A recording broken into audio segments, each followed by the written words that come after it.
Baik, bismillahirrahmanirrahim. Mari kita hadapkan hati kita pada Allah Ta'ala, bertawakal kepadanya sepenuh hati, kiranya kajian kita dia berkahi, gitu. Karena tanpa berkahnya tidak akan menghunjam ilmu itu ke hati, tidak akan menerangi qalb.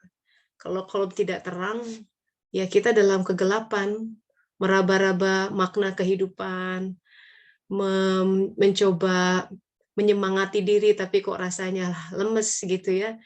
Jadi tidak ada daya ruhnya tidak terasa gitu ketika kalau kita dalam kegelapan. Nauzubillah min dzalik. Nah, ilmu itu adalah pelita hati. Pelita itu sifatnya menerangi. Yang tadinya gelap menjadi terang. Yang tadinya tak terlihat jadi terlihat. Tadinya tidak paham jadi paham. Kalau orang paham, biasanya dia akan menjadi lebih bijak dalam kehidupan. Tidak terlalu terombang-ambing oleh fenomena sesaat. Tidak terlalu mudah untuk jatuh. Tidak terlalu mudah untuk diombang-ambing oleh emosi gitu. Nah, semoga ilmu yang kita pelajari hari ini dari hari ke hari bermanfaat. Itu berkahnya kepada hati. Baik, kita baca basmalah bersama-sama. Bismillahirrahmanirrahim. Sahabat-sahabat, selamat bergabung ke kajian suluk online. Sekarang kita masuk ke gelombang 11 ya, alhamdulillah. Jadi pulang dari Indonesia kemarin 2 minggu, wow, sangat hektik gitu ya, tapi menyenangkan sekali. Semoga bisa berkala berkunjung ke sana. So terima kasih buat kawan-kawan yang baik yang menyempatkan diri atau tidak sempat, tapi doanya sudah sampai gitu. So ya, itu menjadi bekal bagi catatan perjalanan saya berikutnya. Semoga semua bisa menikmati gitu hidangan dari Allah Ta'ala melalui kita semua gitu. Nah, forum ini seperti saya bilang, this is a community gitu. Jadi saya mulai dari gelombang ini tidak memutuskan untuk tidak woro-woro lagi membuka kelas baru gitu ya. Jadi kalaupun ada yang bergabung via aja. Karena ini kelasnya ternyata akan terus gitu ya. Jadi kalau saya buka baru harus mulai dari awal. Pembahasannya agak susah gitu untuk continuity-nya, susah mengatur kurikulumnya gitulah. Nah, memasuki gelombang 11 ini kita akan masuk tematik gitu. Jadi gelombang 11 kita akan melihat bagaimana kisah salah satu nabi yang namanya disebut paling banyak di dalam Al-Qur'an. Siapa itu nanti kita lihat, supaya perjalanan beliau yang terekam dengan sangat agung itu kita bisa refleksikan ke dalam diri dan kita bisa lihat posisi kita di mana. Karena ketika sesuatu kisah dimuat di dalam Al-Quran, pasti ada hal yang penting bagi pijakan kita. Karena kita bicara Al-Quran, kitab yang akan berlaku seumur hidup, sepanjang masa. Bahkan orang di alam barzah, dikatakan di dalam surga pun orang masih mempelajari Al-Quran. Saking ilmunya nggak habis-habis. Gitu. Nah, woro-woro sedikit, boleh ya. Buku catatan perjalanan kedua sudah terbit. Yang mau mendapatkan silahkan kontak saya Japri gitu ya. Spesial buat kelas ini kita kasih special discount. Gitu. Terus untuk materi pelajaran di kajian suluk ke-11 ini, alangkah lebih baik kalau sahabat-sahabat punya juga membaca referensi kisah nabi-nabi yang saya rekomendasikan itu karya Ibnu Katsir gitu. Dan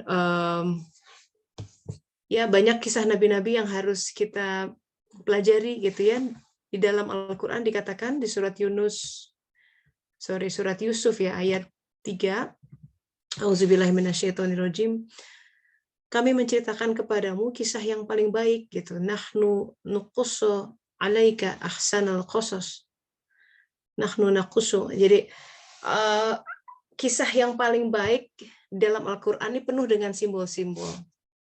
Bahasa yang paling bisa melewati seluruh zaman adalah bahasa simbol. Karena bahasa ini bisa berlaku mau itu zaman internet, zaman batu, zaman dulu, zaman di mana orang masih berkendara dengan unta. Simbolisme itu bisa melalui seluruh zaman. Nah, karena Al-Quran bicara tentang simbolik, maka penting untuk mengupgrade akal kita. Simbol itu nggak mudah dibaca. Dia tidak paralel. Dia butuh tafakur, butuh analisa gitu, butuh diam sejenak gitu. Makanya Al-Qur'an sangat tidak bisa dibaca letterlek dalam arti ketika ada ayat penggalah orang kafir dimanapun berada. This is not necessarily kita memenggal orang yang berbeda agama kan. Kita harus lihat konteksnya gitu. Nah, konteks itu sangat penting di mana ayat itu diturunkan, di mana social cultural masyarakat pada saat itu berada dan lain sebagainya. Nah, sekarang kita mau belajar tentang kisah Musa alaihissalam. Ini bisa kelihatan dari sana slide-nya? Kelihatan ya. Oke. So, jadi kalau kita lihat hikmah dalam kisah hidup Musa alaihissalam itu sangat-sangat padat. Dimulai sejak beliau dilahirkan, apa itu arti tabut, bahkan namanya yang sebenarnya nama Musa konon diberikan oleh Firaun sendiri, dan bapak tirinya itu sudah mengidentifikasikan warna kehidupannya. Well, dari kecil kita sudah belajar tentang kisah ini gitu ya. Musa, oh ya tahu Ten Commandments, kita nonton filmnya juga gitu, membelah laut dan lain sebagainya. But my question would be like this. Untuk seorang nabi yang namanya disebut 136 kali dalam Al-Quran, bahkan nama Rasulullah 4 kali. Ismail sebagai perbandingan ya, Ismail alaihissalam 12 kali. Itu rata-rata di bawah 20 kali. Ini baru, kalau ada yang punya data lebih silahkan, but this is stands out gitu. Nama Musa alaihissalam disebut ratusan kali. Pasti Allah punya sebuah message yang sangat jelas di sini, bahwa pelajari kisah ini. Nah, karena Al-Quran ini merupakan guidance ya, panduan buat kehidupan kita, harusnya Al-Quran itu berfungsi praktis dalam menghadapi suami yang kayak begitu, pasangan yang sedang begitu, istri yang sedang begitu, jenis pekerjaan atau suasana kantor yang sedang begitu, you name it. Kita semua punya masalah, betul? Per hari ini yang bikin kepala kita pusing, yang bikin hati kita, gitu ya, makan hati, yang bikin perut kita mules, benar nggak? Dari semua arah, Nah, bagaimana agar satu penggal saja ini kita lihat kenapa kisah Yusuf dibuat sedemikian, Musa alaihissalam dibuat sedemikian masif? Tentu ada pelajaran buat kita semua. Nah, kita akan baca pelan-pelan ya, tartil. Kita membaca dengan tartil karena kita punya sekitar 24 kali pertemuan, so kurang lebih 6 bulan ke depan kita akan pelan-pelan gitu melihat ini. Nah, kalau kita bicara tentang Musa, tentu tidak terlepas dari sukunya, yaitu Bani Israel.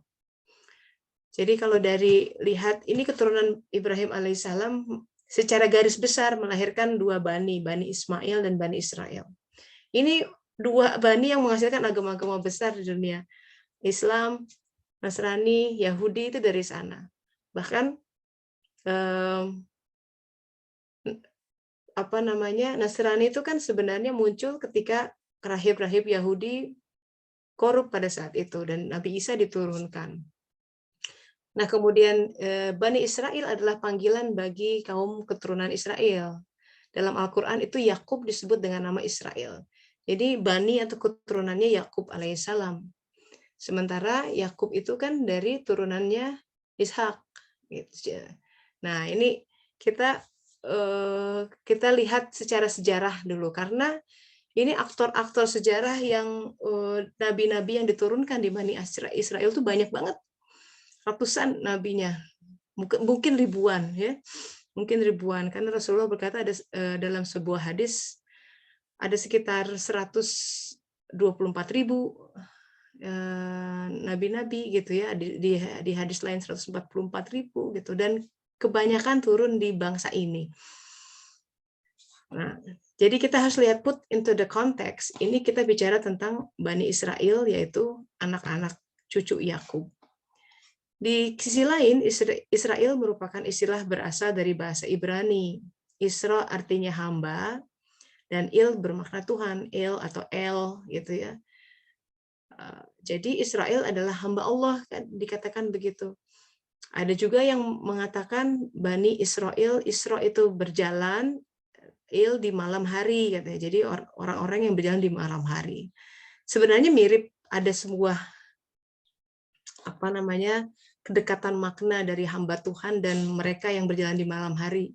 Dalam Al-Quran dikatakan orang-orang yang lambungnya jauh dari tempat tidurnya, seperti itu. Jadi hamba-hamba Tuhan sejati itu adalah mereka yang selalu mencari cara untuk berdua-duaan saja dengan Allah Ta'ala. Dan biasanya itu adalah di waktu malam hari.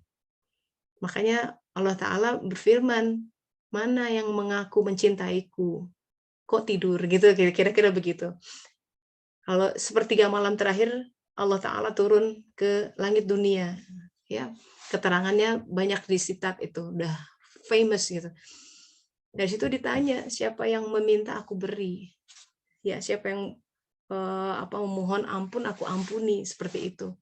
Malam hari sahabat-sahabat, ada kunci-kunci di situ. Betul, terutama sepertiga malam terakhir. Masalah apapun yang melingkupi kita, coba buka dengan bangun di sepertiga malam terakhir. It really works. Miraculously. Kalau kita cuma mengandalkan pikiran, ya, mengandalkan barangkali ini skema ini itu, apalagi mengandalkan yang lain, mengandalkan si itu bayar utang, mengandalkan warisan, mengandalkan gaji ke-13, whatsoever, mengandalkan proyek ini itu gitu ya. Biasanya luput. Kalaupun dapat terus hilangnya tuh nggak tahu kemana gitu, nggak jelas aja. Itu kesimpulan, pokoknya saya belajar dalam hidup, begitu kita tergelincir ya hati, jangankan banyak gitu, sedikit saja mengharapkan selain Allah, itu biasanya malah petaka datang dari situ. Karena seolah-olah gini, Allah tuh maha pencemburu ketika seseorang bilang, aku mencintaimu ya Allah, dan aku mencintai negaraku. Kata Allah, negaramu saja. Aku mencintaimu ya Allah, dan aku mencintai ini, ya si fulan saja gitu. Dia tuh zat yang tidak mau diduakan. Makanya la ilaha illallah, dari awal itu statementnya udah la ilaha illallah gitu seharusnya. Dan itu yang, dengan perkataan itu kita menjadi seorang muslim. Tapi kemudian ikrar itu akan diuji coba terus dalam keseharian. Benar nggak ilah kita cuma Allah? Cuma jangan-jangan ada Tuhan-Tuhan lain di dalam hati yang menguasai kita, yang membuat kita takut, yang membuat kita gelisah. Nah, hal-hal seperti itu, kegelisahan, ketakutan, ketidaknyamanan dalam hati, itu jelas sebuah bukti nyata tengah ada Tuhan selain Allah di dalam hati kita. Karena jelas kalau cuma zikirnya Allah mah tatmainul qulub, hati tenang. Walaupun seperti Siti Asiyah yang menghadapi siksaan seperti itu, dikuliti hidup-hidup, dikatakan ini istrinya Firaun. Nanti kita bicara tentang ini, figur yang luar biasa, karena kalau bicara kisah Musa pasti berkaitan dengan figur penting ini, adanya Siti Asiyah. Sampai dipancang tubuhnya ke tanah, ditindih oleh batu yang berat gitu sampai nggak bisa nafas dan sampai menjemput ajalnya. Di situ tenang hatinya.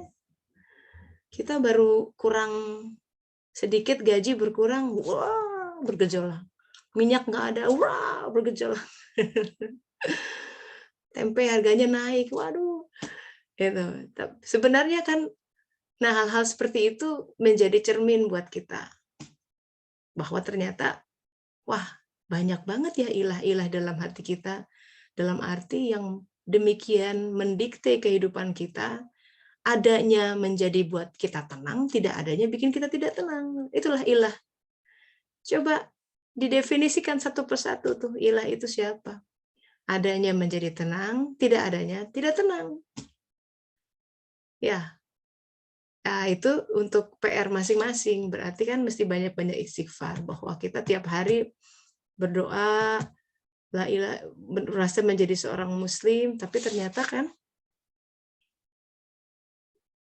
dipertanyakan, itu semua patut dipertanyakan sekali. Jadi kita berhadapan dengan Allah Ta'ala yang sangat-sangat mencemburu gitu, dia tidak mau diduakan. Dengan kata lain, tapi begitu kita menyerahkan hati kita bulat-bulat, kehidupan kita sepenuhnya, dia akan ambil alih. Yaitu ya, kita berjalan, dia berlari, cepat sekali. Itu gerak itu, walaupun melirik segini, dia langsung sabet itu. Nah, pengalih ya, diambil alihnya kehidupan kita itu, nah itu sumber ketenangan, itu sumber berpijak yang teguh gitu. Dan kita akan mulai merasa bahwa hidup dalam pengaturannya adalah yang paling baik. Kita tidak berusaha mengatur-ngatur kehidupan sendiri, mengatur-ngatur kehidupan anak sendiri. Gitu. Kamu harus nikah usia segini. Aduh, berat ya, kasihan si anak kalau harus sampai di verdict gitu ya, harus didikte seperti itu. Gitu. Kita bahkan tidak sepatutnya mendikte diri kita sendiri. Dulu saya misalkan usia segini harus nikah, punya ini. Ke laut nggak ada tuh yang kejadian. Ya boleh bikin plan gitu ya, tapi ketahuilah kita bikin rencana itu hanya untuk menguji apakah rencana kita sesuai dengan rencana Allah. Dan ketahuilah bahwa rencana Allah adalah yang terbaik gitu. Nah, jadi kalau kita kembali ke kisah hidup Musa alaihissalam, kita harus lihat dia konteks sebagai Bani Israel. Nanti kita akan belajar bagaimana Bani Israel kok sampai diperbudak oleh Firaun di negeri Mesir gitu ya. Dan siapa itu Bani Israel? Karena ini umat yang seorang bangsa ya, yang dipuji bahwa banyak kelebihannya. Tapi toh biasanya ya, dalam sejarah ketika Bani Israel itu mengandalkan bangsa lain, tidak memenuhi perintah Tuhan, dihancurkan itu. Ada saja diserbu bangsa mana. Nah, itu juga ayat buat kita. Begitu kita mengandalkan selain Allah, itu malah petaka kita. Sudahlah, silahkan nanti masing-masing setelah ini bertestimoni ya, bersaksi bahwa kehidupan kita itu akan jejak, akan kuat selama kita betul-betul mengandalkan Allah Ta'ala. Sekarang, sahabat-sahabat, kalau boleh jujur gitu, siapa yang hati kita lebih andalkan untuk memenuhi kehidupan kita, kehidupan anak kita, kehidupan keluarga kita? Apakah pekerjaan kita yang menghasilkan uang atau gaji tetap itu? Apakah proyek ini itu? Atau bahkan guru spiritual sekalipun gitu. Kan itu objek-objek yang sebenarnya bukan Tuhan. Dan sangat halus. Kehidupan kita akan selalu digiring untuk mengenal Dia, karena kita harus bertestify man robuka. Siapa sebenarnya Rob? Pemelihara kita, kehidupan kita. Saya pikir ini pertanyaan yang sangat krusial. Kalau kita mau selamat menghadapi pertanyaan malaikat di alam barzakh nanti yang pasti akan datang, karena kematian pasti datang. Man robuka? Siapa Robmu? Siapa yang memelihara kamu? Siapa yang ngurusin kita? Kalau kita masih menjawab dalam tataran akal, ya dia akan hilang seiring dengan raga kita, sel-sel otak kita di mana memori itu disimpan akan dimakan oleh ulat-ulat dan cacing-cacing tanah. Jadi pertanyaannya, siapa yang bisa menjawab itu di alam barzakh nanti? So that to put into perspective, gitu. Jadi kajian suluk gelombang ke-11 ini kita akan memasuki dan memperdalam tentang kisah hidup Nabi Musa alaihissalam. Nah, sebelum jauh melangkah, mungkin saya akan langsung buka forum pertanyaan atau sharing session yang berkaitan dengan apapun. Ya, silakan. Ya, karena ini kita bicara tentang sahabat-sahabat, kalau nabi-nabi itu ya Mereka adalah figur-figur orang yang berserah diri dan mati dari dirinya sendiri, mati dari hawa nafsunya. Setiap jengkal, setiap kedipan, itu semua dia berjalan tidak berani kalau bukan karena petunjuk Allah Ta'ala. Jadi walaupun sebuah episode yang tampaknya sang Nabi melakukan kesalahan dan kemudian ditegur, itu by design. Dia harus memerankan itu supaya menjadi pelajaran buat umat berikutnya. Itu hebatnya para nabi. Jadi kisah-kisah mereka sungguh harus kita lihat. Ini orang-orang yang betul-betul mengorbankan dirinya, kehidupannya tuh udah terserah Allah bikin aja. Nah, untuk pelajaran sekian generasi ke depan. Nah, untuk itu kita pun harus bercermin. Kadang-kadang ya warna kehidupan kita Allah desain sedemikian rupa. Kerap kali tidak seperti hal yang kita bayangkan. Harus bercerai misalkan, harus menghadapi ini itu pergulatan, kericuhan, konflik rumah tangga, difitnah, dieksploitasi, you name it gitu. Tapi ketika kita ridho menerima jenis kehidupan kita yang menurut akal pikiran kita biasanya hawa nafsu suka nggak sepakat karena dia selalu ingin hidup tuh yang tenang, notion happy life itu seperti itu gitu gambarannya. Dia punya gambaran tersendiri dan itulah sumber kita sulit untuk bersyukur dalam kehidupan kita. Intinya sahabat-sahabat, warna kehidupan kita masing-masing itu Allah sudah desain. Jangan dijudge dari hari ini bahwa aku gagal. Tidak, kita belajar dari para nabi-nabi. Kegagalan itu kadang adalah untuk sebagai pembelajaran. Mungkin ya, anak cucu kita cicit yang nanti akan melihat ke belakang gitu bahwa dulu nenek saya begini gitu, tapi dia begitu gitu ya. Jadi ada hal-hal yang Allah turunkan dengan sangat rapih di dalam jalinan hidup setiap manusia. Yang itu sangat tidak patut kita buang. Sangat tidak patut kita condemn atau kita kutuk bahwa kehidupan saya kacau sekali gitu. Jangan. Kalau kita sendiri sudah tidak menghargai kehidupan yang Allah beri, lantas siapa lagi yang bisa? Padahal tangga menuju Allah itu ya di dalam kehidupan kita masing-masing. Maka hargai apa yang Dia hadirkan, bergembiralah, tersenyum dengan semua yang Dia hadirkan, sakit atau sehatnya, it's all part of the package. Warna kehidupan kita Dia desain. Seperti halnya Dia mendesain semua warna kehidupan nabi-nabi. Kadang adalah untuk selain pelajaran buat kita, itu ada hidden message untuk generasi berikutnya. Dia akan belajar. Jadi berserah diri sajalah gitu. Terima apa yang sudah terjadi, ambil pelajaran dari situ, tegap menghadapi masa depan gitu ya. Tersenyum dan kemudian alhamdulillah, semua alhamdulillah dilakukan dengan baik. So that's one of the moral of the story for this introduction of the life of Moses. Yang mau sharing atau curhat atau berbagi tentang pandangannya, silahkan dibuka because this is also about sharing session. Ya, silahkan. Ya. Bismillahirrahmanirrahim. Assalamualaikum Teh Tessa. Waalaikumsalam warahmatullahi wabarakatuh. Bentar, siapa nih? Nu ya Teh. Oh, Teh Nu ya yang nggak muncul di sini. Ya, mangga Teh. Ya. Ya, maaf saya off kamera ya Teh, maaf. Sok, mangga. Terima kasih sudah dipijit. Ditotok. Ya, totok punggung gitu. Nyamin, mudah-mudahan enak. Alhamdulillah. Ya. Gimana Teh? Ini Teh, ya alhamdulillah Teh kemarin setelah pertemuan kan banyak hikmah ya yang saya dapat. Ya berbagai hal gitu. Jadi satu persatu pada saat saya sakit bahu dan saya merasa khawatir nggak bisa hadir gitu kan. Tiba-tiba Allah kirimkan itu pertolongan. Itu saya pikir itu rezeki ya. Bu Diah dari Bandung tuh sengaja beliau ke mana?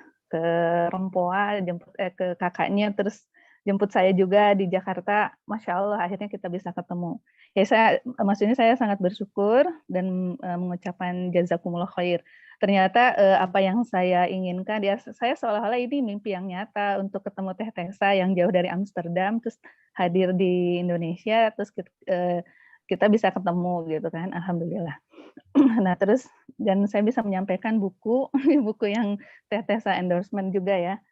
Nah terus selanjutnya ternyata memang seperti yang Teh Tessa bilang, bahwa kita itu sebetulnya sedang meniti sirotol mustaqim gitu ya. Titian itu kan dimulai dari kita berbuat dan berproses selama hidup kita tuh seperti apa. Itu gambarannya bisa dilihat dari saat ini gitu kan. Itu mungkin yang saya aplikasikan, maksudnya bahwa ini tuh memang hidup tuh ujian gitu. Jadi ujian satu selesai, nanti ada lagi dengan cerita yang berbeda gitu. Tapi di sana mengandung hikmah dan makna. Nah ini cerita saya langsung pengalaman, karena beberapa hari ini kebetulan kan saya anak-anak tuh dari Bandung kan kumpul semua di Jakarta gitu. Karena yang kuliah udah UAS gitu ya. Nah, jadi Bu aku pengen kumpul. Nah, tapi yang satu tuh kan sedang ujian, dan saya ada rasa kesal gitu dalam hati saya. Sebentar sayang. Ada rasa kesal dalam hati saya bahwa ini mau lagi ujian praktek, tapi kok tidak sigap gitu dengan tugasnya.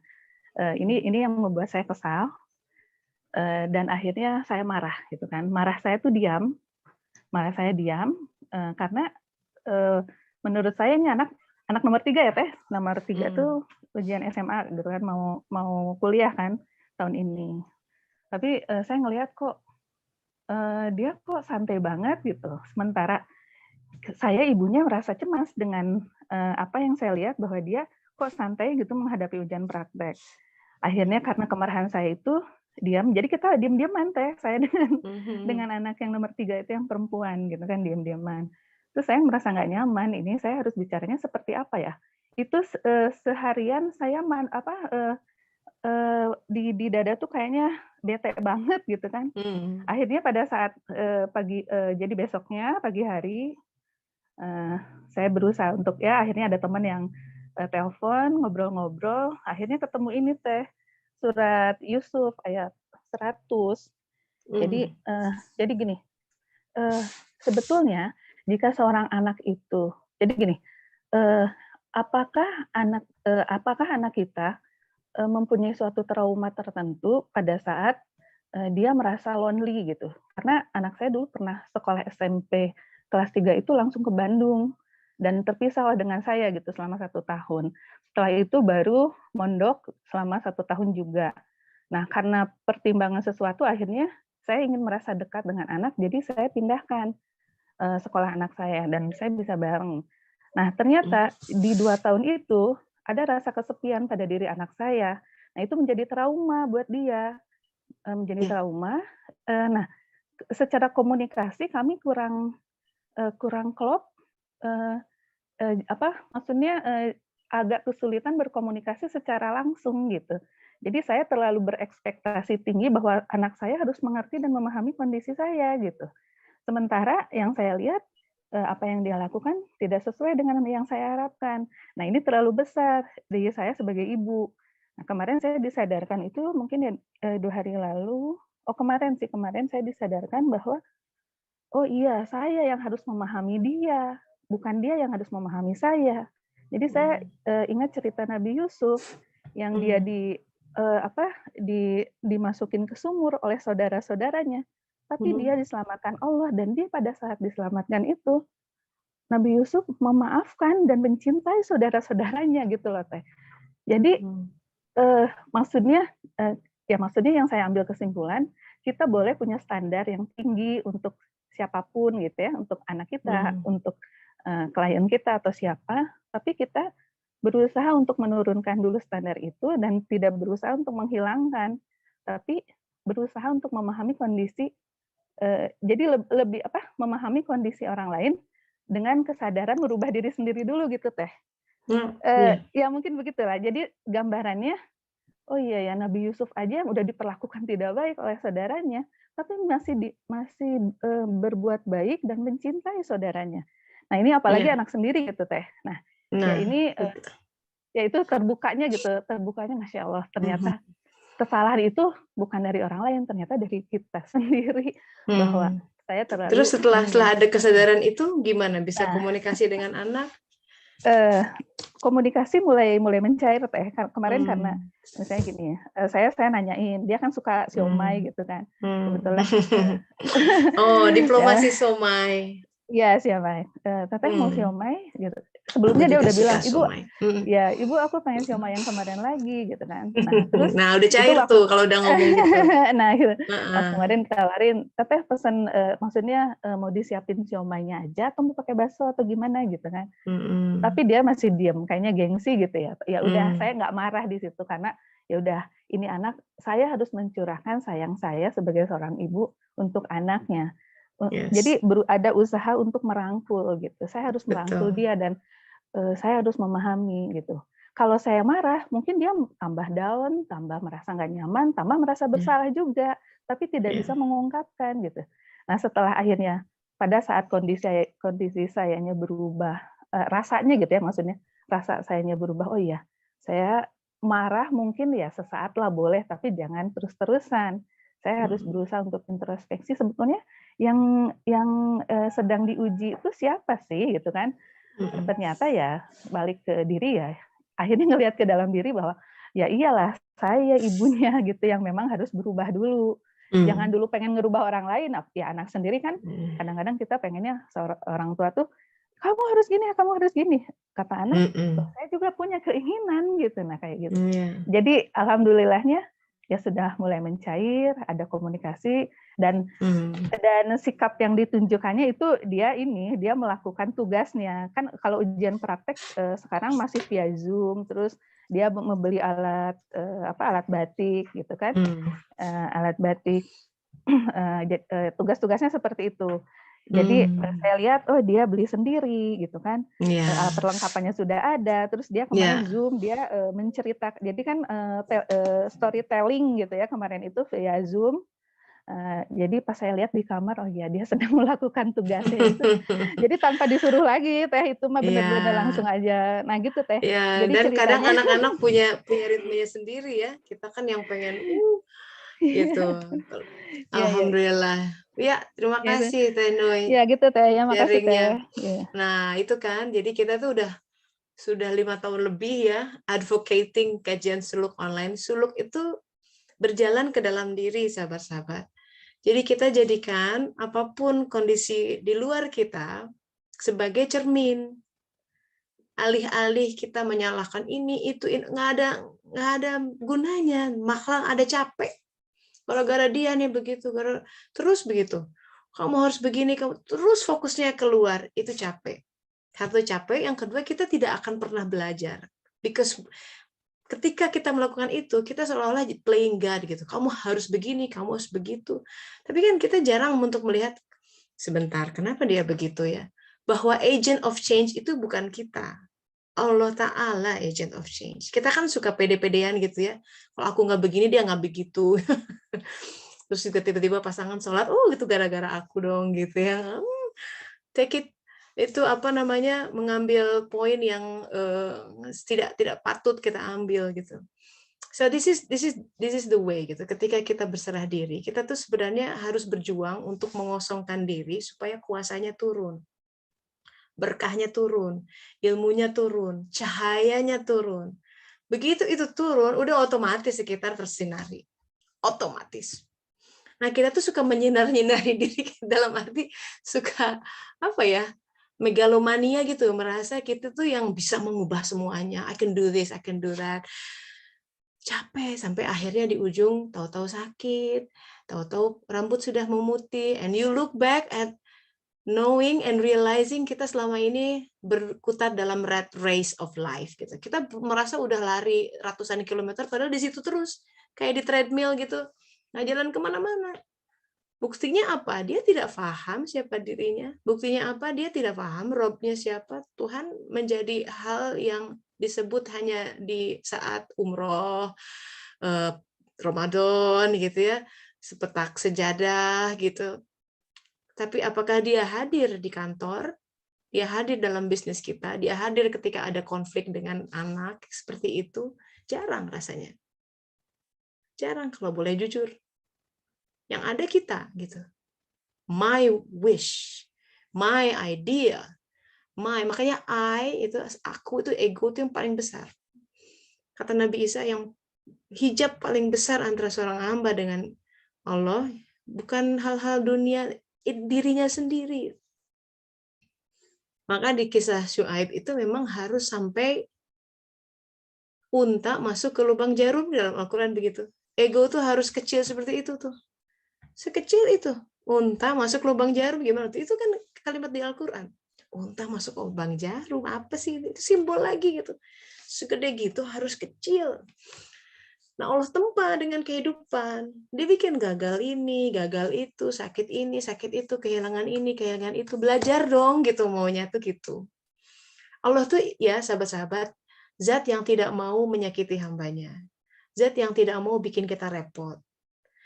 Apa boleh buat ketika kita nggak belajar, ya hantamannya akan harus keras karena kalau tidak belajar di alam ini, di alam sana lebih berat lagi. Allah Maha Pengasih dan tahu imminent problem, ya, ada imminent dangers, ada ancaman yang bahaya yang lebih besar yang mengancam, dia akan selamatkan kita di situ. Bahkan ada keterangan seperti ini, kalau orang itu banyak maksiatnya, ya, cara Allah menyelamatkan apa? Dipercepat kehidupannya gitu. Karena kalau tambah usia, tambah ngaco tuh orang gitu. Banyak, nah seperti itu. Hal-hal seperti itu ada dalam khazanah agama. Nah, jadi saya senang tuh tadi Mbak Nui sudah bilang, ya Teh Nui kalau ada anaknya begini, di awal-awal dia coba merubah, bahkan getreng-getrengan tuh. Kalau udah saling tidak bicara, kalau sama anak mah kita yang harus nunduk. Sama siapa yang orang dewasa di sini gitu kan? Kita yang harus dewasa. Kalau sama suami, aku nggak mau bicara, atau kumaha tuh. Kita yang harus menduk ego kita ya nak. Kenapa sih gitu? Mama tuh sebenarnya kesel, ngomong-ngomong gitu. Mama tuh gitu. Jadi ada dia tahu bahwa kita kesel kok. Itu fungsinya komunikasi gitu ya. Tapi ucarakan dengan baik-baik dan pagetreng-getreng adalah cara yang big no-no gitu. Dia anak itu ya, dia terlahir tuh nggak minta dihadirkan dari kita, bener nggak? Kita juga nggak, it was just given. Terus tiba-tiba kita we are ibu terutama itu dunianya bener gitu. Dia kalau mau mapagen gitu orang Sunda tuh mengantarkan dia ke dunia yang lebih besar, kitanya harus stabil. Makanya peran ibu orang tua gitu untuk besar gitu karena untuk mengantarkan si anak menjaga fitrahnya, menyongsong kehidupannya sendiri agar dia bisa berdikari gitu. Tapi kalau kita kan membekali anak bukan hanya dengan ini nak, pokoknya kamu ya ada asuransi, kalau kamu tidak cukup dengan itu. Yang justru yang paling mahal soft skills, akhlak kata Rasulullah. Pemberian orang tua yang paling berharga itu akhlaknya. Akhlak itu apa? Kesabarannya. Anak tuh menyerap cahaya kesabaran. Tapi anak tidak akan pernah belajar sabar kalau orang tuanya cuma bilang sabar ya nak, barijeng si ibunya tuh yang ya marah-marah terus sama suaminya, misalkan kurang ini marah-marah terus, kan anak melihat kondisi itu. Jadi sebenarnya jihad kita itu benar-benar untuk mengosongkan diri dari dan menundukkan hawa nafsu sehingga karunia-Nya turun. Makanya harus banyak-banyak istighfar. Astagfirullah, astagfirullah. Itu kata Rasulullah kan istighfar itu membuka rezeki. Jadi kalau ada yang nutup dengan istighfar dibuka, buka. Nanti kalau cahayanya masuk, itu otomatis sekitar tuh tercahayai bener. Aneh bisa berubah tuh begitu. Kok bisa begitu ya? Yang sesuatu kalau kita praising ya, preaching berbusa-busa nggak akan berubah. Karena cara kita mengubah situasi, mengubah sekitar, itu harus dengan mengandalkan Allah Ta'ala. Ingat, the agent of change hanya Allah Ta'ala. Bukan konselor ini, bukan buku ini, itu hanya sebuah mediator. Tapi ketika kita berserah diri, sholat yang benar, cahayanya datang, berkahnya datang, Itu radiasinya tuh bisa begitu tuh ke sekitar. Aneh, mau ke di lingkungan kerja, dalam rumah tangga, dalam keluarga besar, dan lain sebagainya. Nah, topik tentang anak ini menarik memang. Ini kayaknya Dela udah angkat tangan. Silakan, Del. Assalamualaikum warahmatullahi Waalaikumsalam wabarakatuh. warahmatullahi wabarakatuh. Silakan. Apa ya? Jadi, bismillahirrahmanirrahim. Tapi Teh, ini nggak akan di-sharing ke publik kan? It's public. Ya, maksudnya yang lihat di rekamannya nanti buat publik. Iya, ini akan diupload di YouTube. Oke. Iya, dan settingannya publik. Aku private aja deh kalau gitu. Oke. No problem. Nanti japri aja ya. Nanti barangkali ada pihak-pihak yang tersakiti kalau ini dibuka. Enggak sih, sebenarnya Hah? nggak tersakiti. Cuma maksudnya aku mau cerita apa ya namanya, ada ibu akunya, cuman Oh aku ya. apa ya namanya, intinya sih aku mau bersyukur bahwa ternyata perjalanan aku apa ya, waktu dari aku kembar terus dipisah itu ternyata itu tuh justru perlindungan Allah gitu aja sih, dan aku sangat mensyukuri hal itu gitu. Dan aku baru menyadari itu justru di usia aku yang udah gede gini, udah tua gini gitu loh. Tapi aku benar-benar ngerasa Allah tuh benar-benar menjaga aku dari kecil, dan orang yang merawat aku itu tuh benar-benar orang yang luar biasa gitu. Apa namanya, nenek aku gitu, dia itu benar-benar orang yang luar biasa yang aku banyak belajar dari dia. Mulai dari belajar apa tuh namanya, ya bahkan kepetik gitu loh Teh, didikannya sampai aku di Perancis gitu. Karena nenekku dulu itu dia orang yang paling tua di ini apa namanya, di apa tuh namanya, di kotanya, maksudnya waktu itu dia kan tinggalnya di Cianjur gitu, dan dia tuh sangat apa ya, toleran banget sama umat agama lain kayak orang Cina yang agamanya lain gitu. Jadi kayak suka kalau ada yang meninggal atau yang kecelakaan tuh nenekku suka nengok, terus sampai aku waktu kecil pun pernah diajak ngelayat orang Cina yang meninggal. Aku sempet takut ya dengan apa tuh namanya, dengan boneka yang ditaruh di dalam kardus, bukan kardus, boneka yang dipajang di toko tapi masih didus gitu. Aku nggak tahu kenapa aku takut itu kalau lihat itu. Ternyata pas aku udah gede, aku baru ingat bahwa aku pernah diajak nenekku ngelayat orang perempuan Cina yang meninggal, dan dia didandanin kayak boneka dalam peti gitu Teh. Dan aku baru ngehnya tuh justru pas lihat kemarin artis Indonesia yang meninggal dunia digituin, aku ini kayak mirip banget gitu. Aku baru ngehnya itu. Terus udah gitu apa ya namanya, nenekku juga dia orang pekerja keras, dalam arti dia dan itu juga kayaknya nurun gitu, bukan nurun apa ya, kayak seolah-olah ke aku tuh apa ya namanya, iya maksudnya kayaknya pendidikan seorang anak tuh kayak nggak kerasa gitu, kayak memperlihatkan contoh dan kita kayak ngikutin gitu, mau itu cara pemikiran, mau itu cara bersikap kayak gitu-gitu. Dan hal itu tuh berbanding terbalik dengan ibu aku gitu. Kalau ibu aku dia mungkin mendikte ya, maksudnya dia tujuannya memang untuk kebaikan ya, untuk kebaikan semua anak-anaknya, dan nggak hanya ke aku juga gitu. Aku tinggal sama ibu aku kan setelah aku umur 11 tahun. Jadi aku kadang-kadang di situ momen-momen remaja aku jadi bingung, apakah kayak gini kalau orang tua tuh ke anaknya ataukah kayak nenek gitu loh. Sampai aku bingung, terus dan ibu aku tipikal orang yang mendikte semua anaknya maupun papa aku gitu. Jadi papa aku itu sebenarnya dia pengen jadi pengusaha gitu, tapi mama aku bilang nggak bisa, harus jadi pegawai negeri. Dan papa aku berhasil sih jadi pegawai negeri gitu. Cuman ya tetap sambil jadi pegawai negeri, tapi papa aku kayak jadi pengusaha juga gitu. Jadi kayak berjalan di dua kaki. Tapi terus ke kami juga sama, ke anak-anak gitu.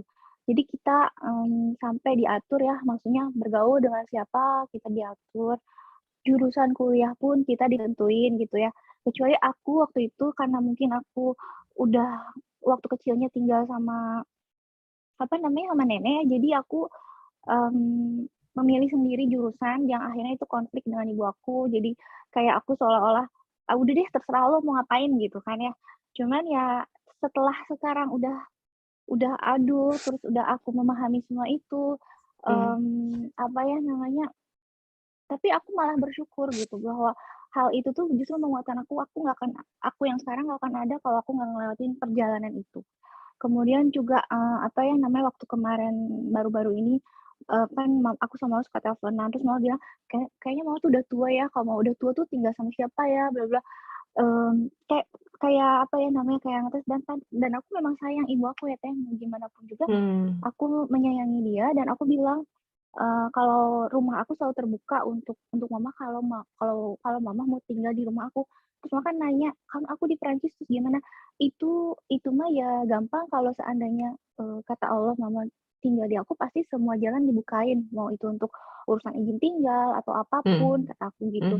Terus ya mamaku sampai terharu gitu, apa ya namanya, karena ternyata kalau anak-anak yang lain aku nggak tahu udah ditanya atau belum, cuman, apa ya namanya, dia lagi ngobrol-ngobrol gitu nanya ke aku dan ternyata aku jawabannya kayak gitu dan kata mama sih, mama terharu dan itu tuh bikin mama jadi apa ya namanya, ya maksudnya tenang, bahagia gitu. Ternyata, apa ya namanya, ya nggak tahu lah, kayak gitu, kayak ibu aku sih bilang gitu. Cuman ya aku, apa ya namanya, ya dari kajian Teh Tessa kan dari dulu kita harus kalau masa lalu kita gimana tuh harus di apa namanya, pasti itu tuh jadi kayak apa ya, jadi semacam, bukan garis kita ya, perjalanan kita yang harus kita ambil hikmahnya ya.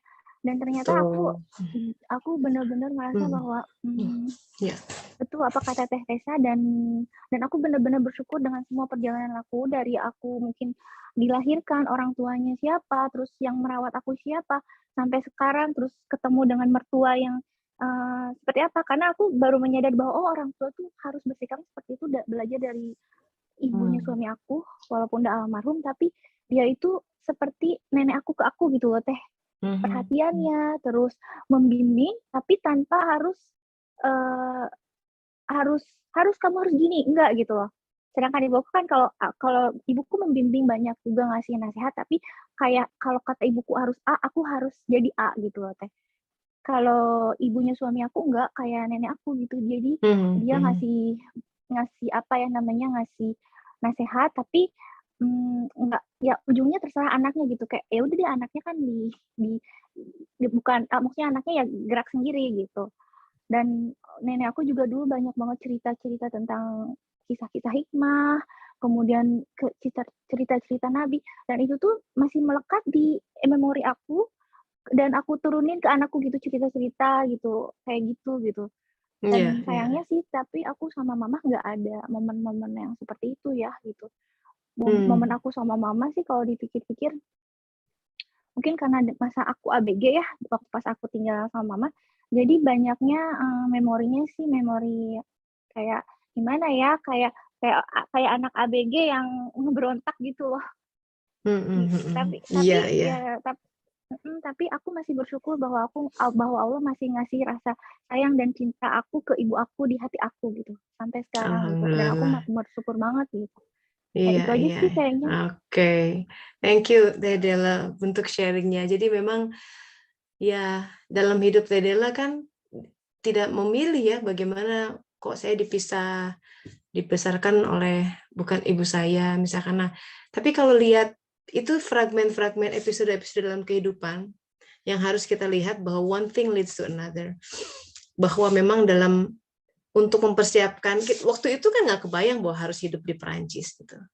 Tapi bahwa Allah tahu, kalau mau karena takdirnya bakal ke sana, maka upbringing yang pas buat seorang Della itu harus dari nenek gitu misalkan ya, dengan keterbukaannya. Tadi Della bilang bahwa beliau sangat terbuka dengan penganut agama lain, itu membantu seorang Della untuk bisa beradaptasi di Perancis gitu dengan semua hal. Nah, hal itu tuh kita harus lihat kehidupan. Nah, makanya kan kita harus lihat bahwa kita di titik yang sekarang ini tidak akan begini kecuali kita pernah melakukan atau berhadapan atau berada dalam situasi yang apa zaman dulu gitu. Artinya one thing leads to another.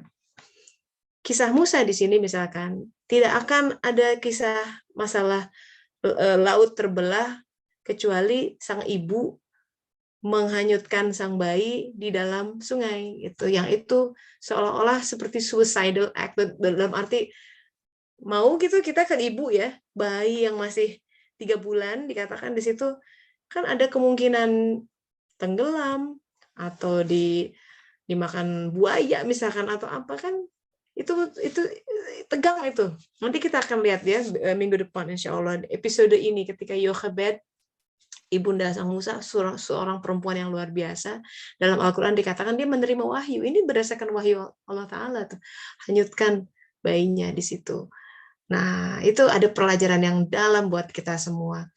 Artinya begini, kemudian kita tuh harus bisa melihat kehidupan kita, penggal-penggal kehidupannya dari zaman dulu, dari zaman kecil, dari orang tua yang itu, atau nenek yang itu, ya, caretaker yang itu, sekolah yang itu, pernah broken heart maybe. Semuanya tuh sampai dibilang dalam surat Ali Imran, kita harus bisa bilang, ma khalaqta hadzal batil, nggak ada yang sia-sia. Tapi itu, kata Al-Quran dikunci dengan itu tuh ulil albab yang bisa berkata seperti itu. Ulil albab, yaitu orang-orang yang sudah punya lub. Lub itu akal hati tingkat tinggi.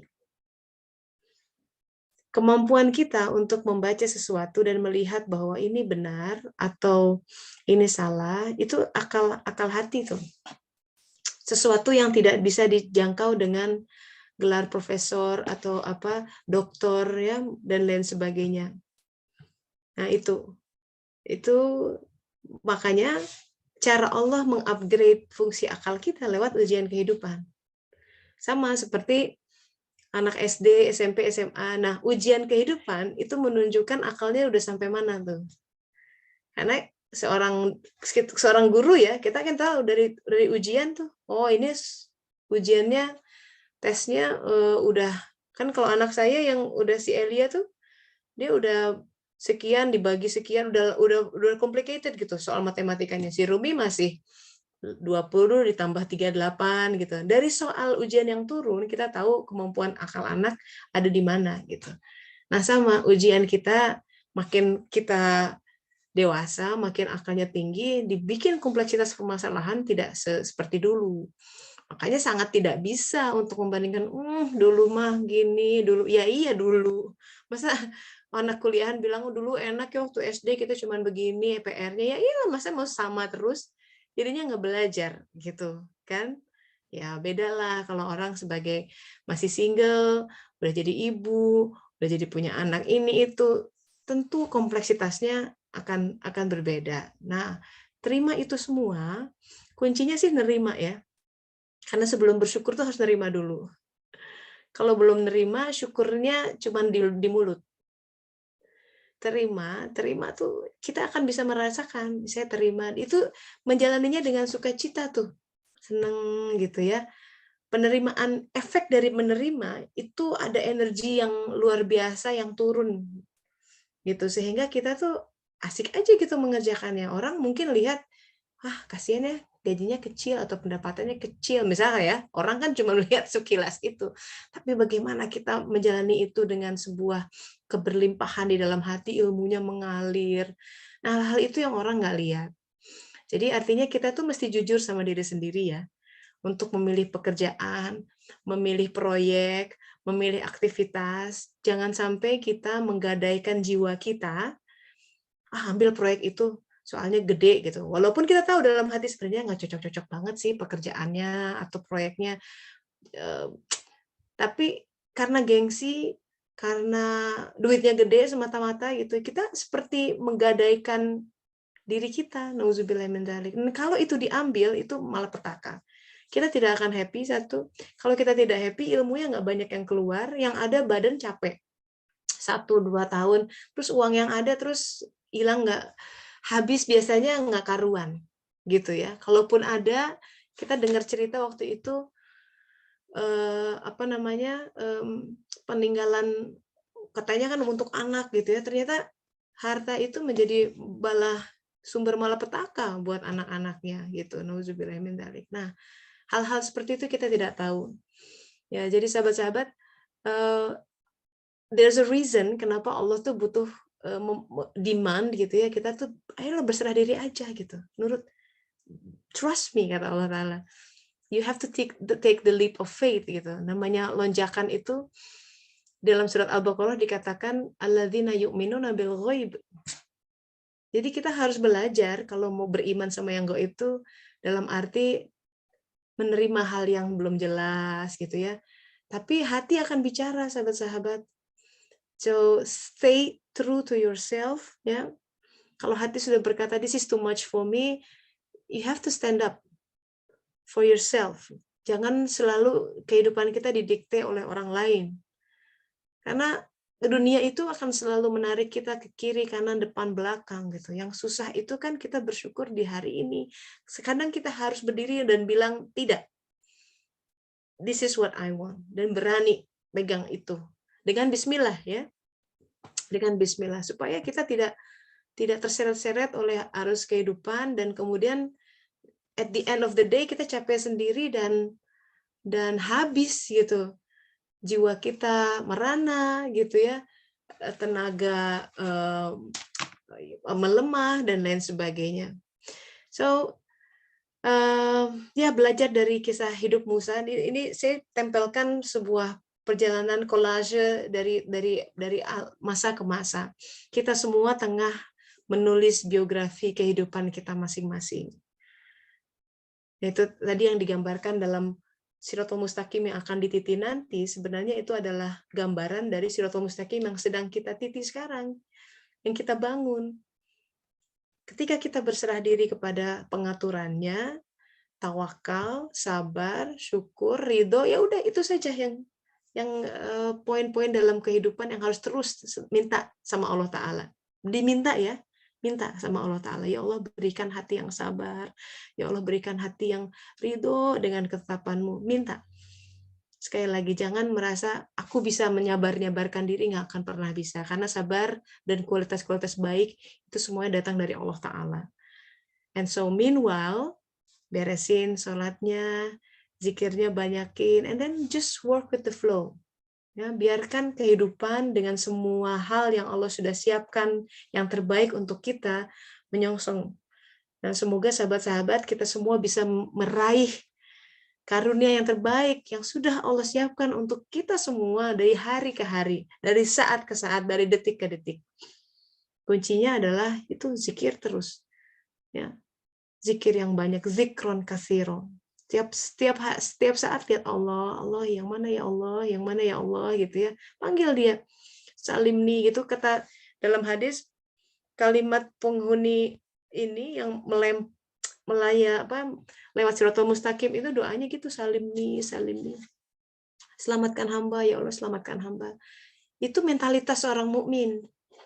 Dia tidak berani ngambil keputusan, kalaupun dia hitung itu baik, tapi dia tahu makar Allah.